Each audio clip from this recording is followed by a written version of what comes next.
Good afternoon. It's again early January. This is basically a video where I'm going to talk about gear in such a way that it's not the big stuff like backpacks and tents. That's covered really well in the Halfway Anywhere hiker surveys.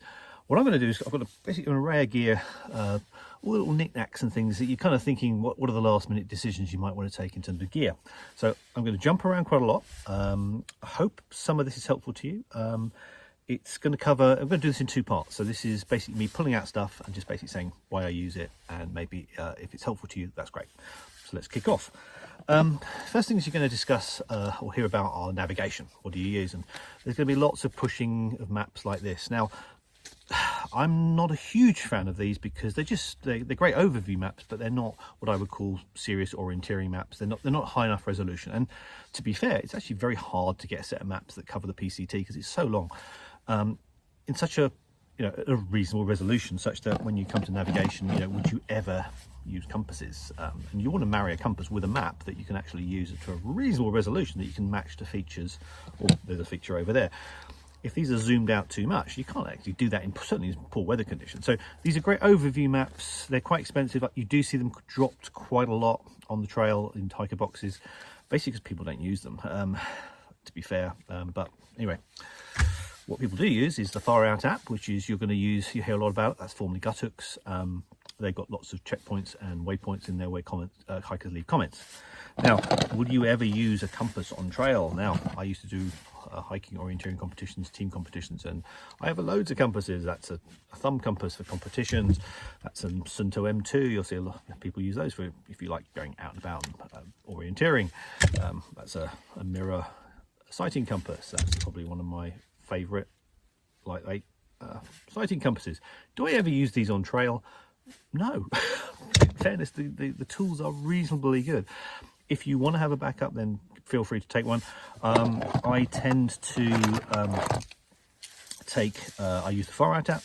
I also use a Garmin InReach. Now this is one of the larger ones. This is the Explorer Plus. The reason I like this, and I bought this quite a few years ago actually, is that you can actually load maps onto this as well, the full PCT set of maps.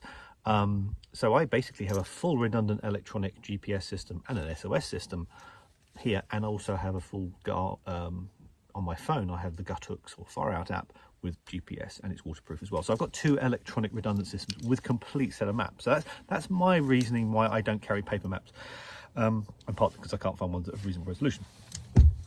The other thing that I do carry is a small, so I don't carry a compass, but other than a small little button compass. That's purely just me. If I'm ever disorientated, at least I know where north is. I'm not going to do serious orienteering with that. The other things I do carry are a whistle.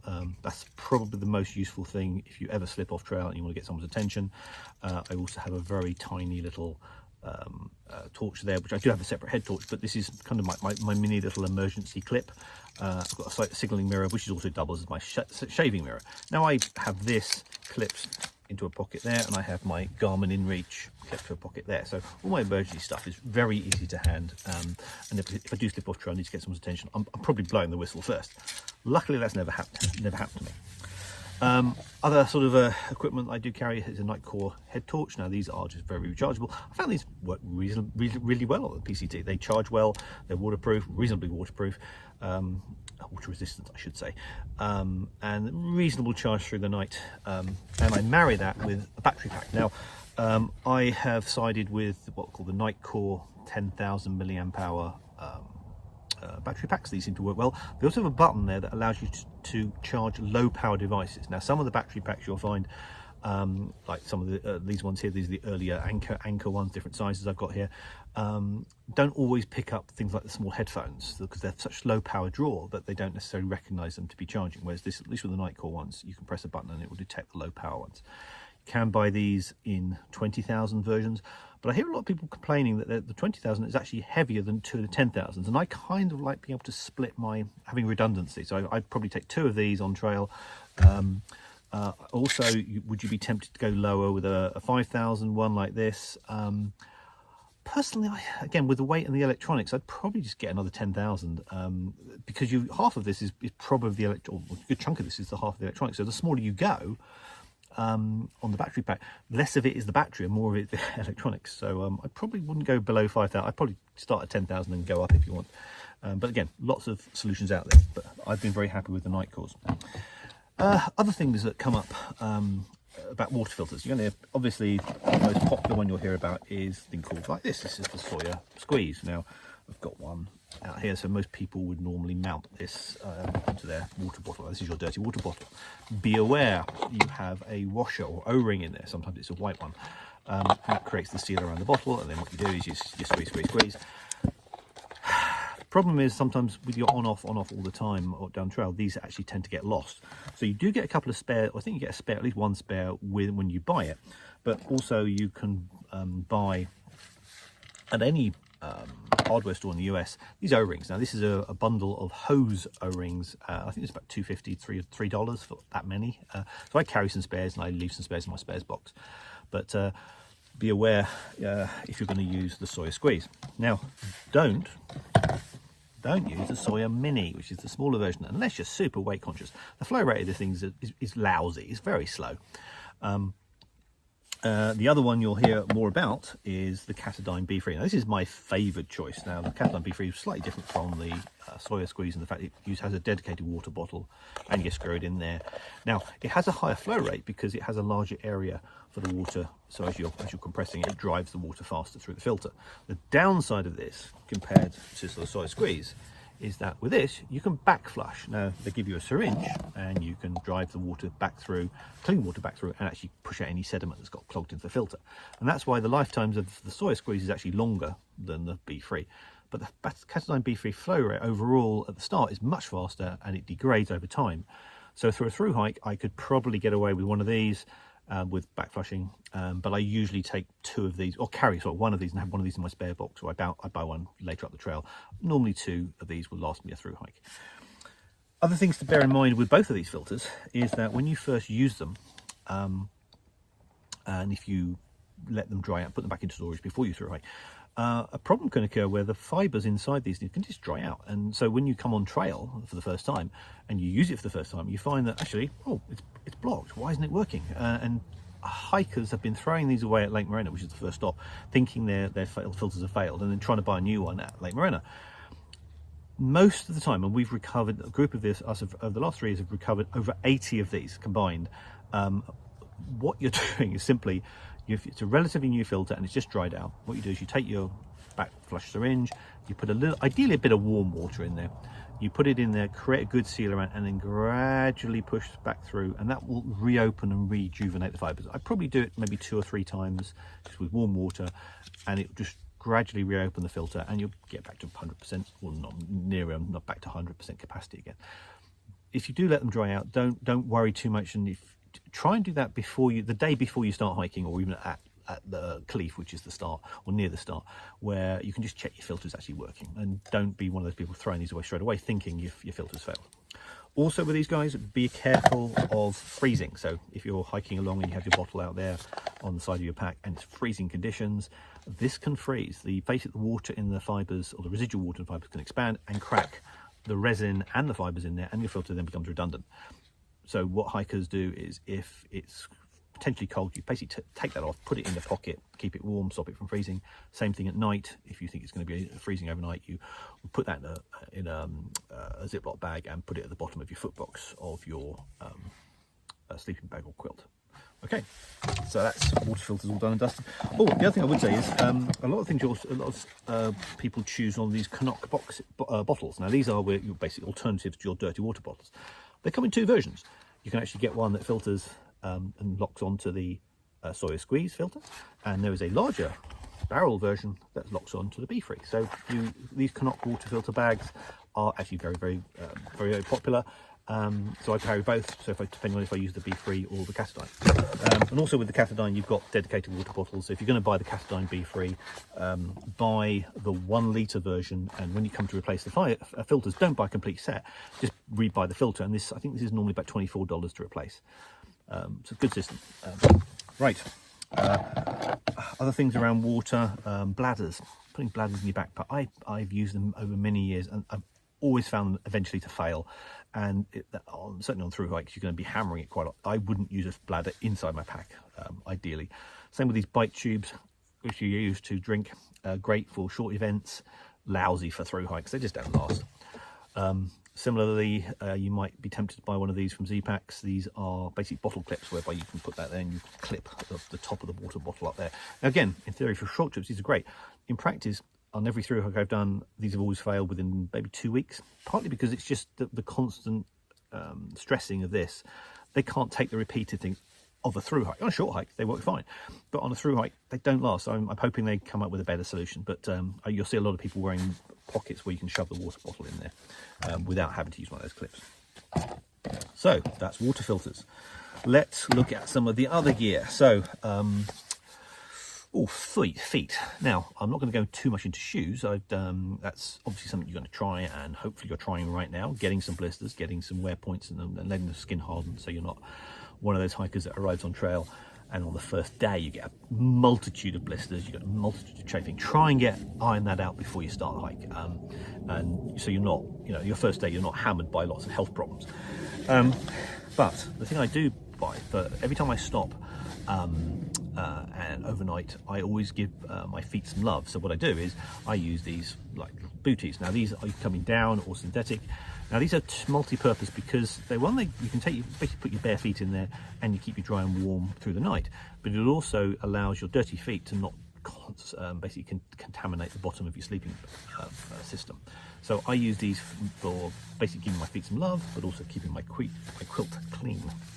The other thing to consider is if you're early on, you're having knee or ankle or back issues, it's a possibility you might need an insert. I found I needed corrected orthotics. I did a separate video on that. I'll put that link there. It might be applicable to you. It certainly revolutionized my hiking, certainly my long distance hiking. So maybe look into the fact you might need orthotics. You're going to be on your feet 8, 10, 12 hours a day for 100 to 150 days. It's going to be a problem. It's going to come out. Also with shoes, I tend to like these lock laces. Now these are basically elastic where you can pull them and tension them. Basically means you can slip on your hike shoes very, very quickly. Saves tying up every single morning or having loose laces. Look into lock laces, try them out. I love them, I use them religiously. Some people try them, don't like them, but worth a go. The other thing for feet, I would also consider you're going to be using trail runners that aren't ideally not waterproof, because the idea is if you have waterproof shoes, you're going to get wet inside and they never dry out. This is impossible to dry out unless you go to a town that's by radiator for 24 hours. So what people do is we use trail runners, but how do you keep your feet warm in the sea area, say if you're training through snow and long periods? I have used sealskin socks. Now they're designed to be waterproof, and again with waterproof systems, eventually they always get wet inside at some point. It's hard, it's almost impossible not to stay perfectly dry. So to stay warm, I use these things called these NRS Hydro Skins. They're available from Z-Packs and other places. Now these are basically very thin. It's a neoprene, predominantly neoprene. There's another material in there somewhere, but I can't remember what it's called. But it's basically allows the water, even if you get wet, it creates a warm layer around your feet. So even though your feet get a bit soggy and wet, what you do is you wear these through the day, keep your feet warm, and when I stop, I turn them inside out because they're neoprene, they dry quickly. And I would then use my booties to give my feet some love and let my feet thoroughly dry out overnight and keep warm. And then by the morning, if I need to use these again, these are basically dry, ready to go again, in case I get wet. So worth considering. Another thing I also do, I found with my feet, is that because I'm constantly hammering my toes, I sometimes get the sensation of ingrowing toenails around my big toe. So I use this, I have this in my bounce box. This is ingrowing toenail pain reliever from Dr. Scholl's. Basically it's a gel that you squirt, I'd probably do it overnight. When I camp up, I forgot that problem, where I squirt a little gel and it softens the nail and allows you to trim it to stop the sensation. It doesn't stop ingrowing toenails, it just stops the sensation of it. And I've never had ingrowing toenails, but I've had the feeling that, oh, something's developing, and this just relieves it. I actually tend to have this in my bounce box rather than carry it. But anyway, next things, looking at gear. Clothing. I just want to mention a couple of things on clothing. You might wonder what this is. This is a Patagonia Houdini wind jacket. Now, this is not waterproof. It is not breathable. It allows me to basically take the edge of the wind off. It allows me to sort of vent so I can basically keep not sweat too much inside. Now I use this where it's reasonably cold. So first thing in the morning, I probably pop this on just to warm up and get initially hike and then slip it off once I get warm. I'll also use it in windy conditions, and I'll also use it when I first set up camp. So I basically getting warm again. If I stop the getting cold. Sorry. It is probably one of the most used pieces of equipment I have. It also doubles up as a layer, so if I'm really cold in the Sierra and I'm sleeping, I would possibly put this on as another layer and then have the waterproof on top, or maybe my puffy jacket on top. I'd also maybe wear this underneath my puffy to stop the sweat going into my puffy. It is a very versatile piece of gear. It is also, this one has lasted 2 through hikes, and I've just recently purchased what's called a Patagonia, so it's Patagonia Houdini, and this is a Patagonia Houdini Air. So this is the next generation one, which is supposedly slightly more breathable. I'm going to try out this season and swap this in and out every few sections just to see if I find this more comfortable, but we'll see. Interesting development. Right, I'm also looking at equipment that if I've got repairs, so repair gear. So I tend to carry a few things on trail that allows me to repair stuff intermittently. So it's not going to be full repairs, but allows me to basically get to the next location if I have a problem.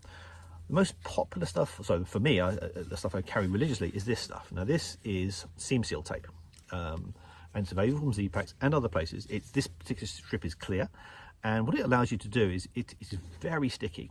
And what you can do, so for material like this, if I had a tear in this, I'd put a strip of it here, and I'd probably put a strip inside. I would do the same thing on my puffy. If I had a puffy tear or puncture. It is also very good for repairing your DCF tents. It's basically like a DCF material. It doesn't always stick on sil nylon, so I don't think I'm not sure it's if you're going to try it on your tent, if it's going to be useful, if you're going to try it there. But it's certainly useful on other materials like my waterproofs or my waterproof trousers. It always sticks very well there. The difference between this and tenacious tape is you can kind of massage this in. It's very flexible, so you can deal with creases and things like that, whereas tenacious tape is a bit more rigid and is great for hard wearing points like on your backpack or something like that. But so I carry this as my initial sort of repair. I also carry some large patches over this on my tent, so I've done on-trail repairs of my duplex tent because I had a hailstorm in Washington a couple of years ago, put back 3 or 4 big holes or reasonable holes in my tent, and I had to repair them on the fly, and that stuff worked fine. Another odd repair piece of kit that you've probably not heard of is a thing called a fix and zip.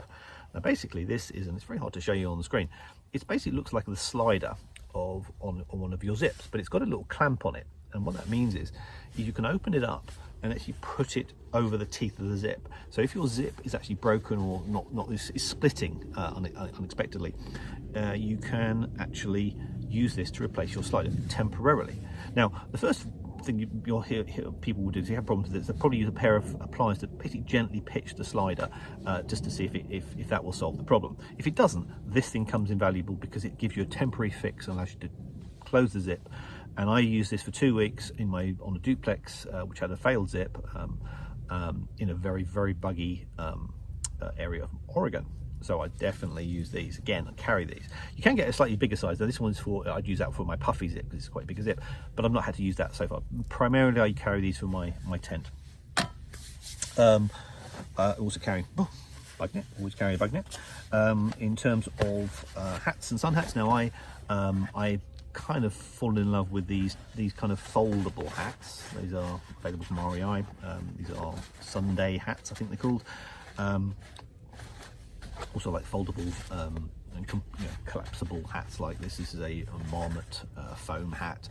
I think this particular brand is not available at the moment, but it's quite it's so old. But there are other foldable type versions. The reason for that is sometimes I get into a situation where I'm traveling and I just want to put my stuff away, and I don't. If I've got a rigid hat, it's very sometimes it's hard to actually just jam it or pack it properly. But okay, right. This, as I said, is the first of many little knick-knack kind of videos. Hope this is useful to you. I will try and keep the next ones, again, similar sort of vein, short and sweet. And if it's helpful to you or have any questions about certain types of gear, put it in the comments and I'll try and address them in future videos. All right, speak to you soon.